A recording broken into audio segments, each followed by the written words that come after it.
Hello, everybody. Welcome to Tuesday. The S&P 500 was down 1.5% today. In yesterday's video, I talked about, even though it was an up day, I felt that there was kind of some weakness in the market, and it wouldn't be surprising to see the S&P 500 kind of break through this 4,300 barrier, which is what happened today.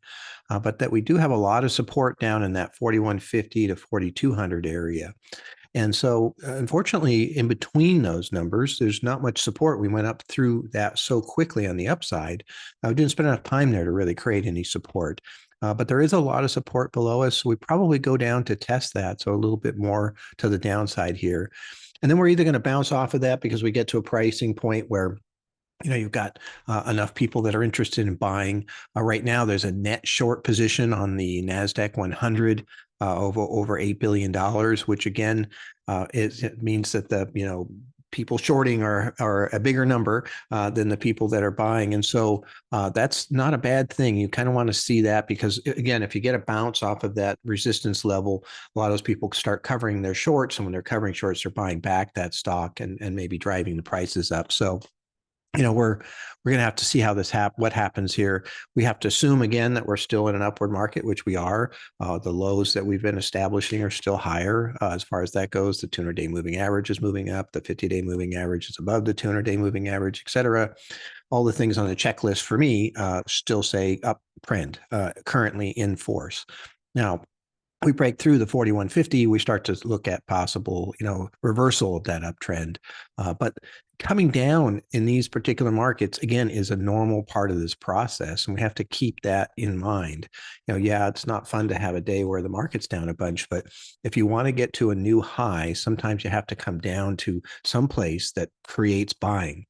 And problem is, you never know if we're coming down to that buying place or if we're actually starting a new downturn. But we'll know pretty soon here, I think, depending on how we react to this next support level as far as the market goes. So, we are obviously ready to make our moves and do the things that we need to do. But, we've had these plans in place all the time. And so it's nothing new here.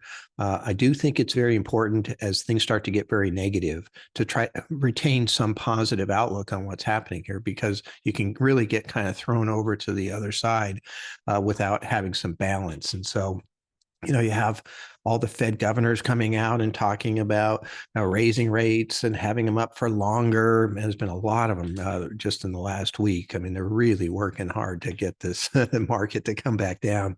And then you have, a situation with a possible government shutdown that's going to bother the market, combined with, the consumer confidence numbers that are coming out and all of these things that are looking negative. And Jamie Dimon, the CEO of JP Morgan Chase, talking about rates could even go to 7%, which is, would be shocking to the market because it's, not expected at this point in time. So those are all the things that are happening. And again, when the market gets in a negative mood, it kind of grabs onto those things and moves with them.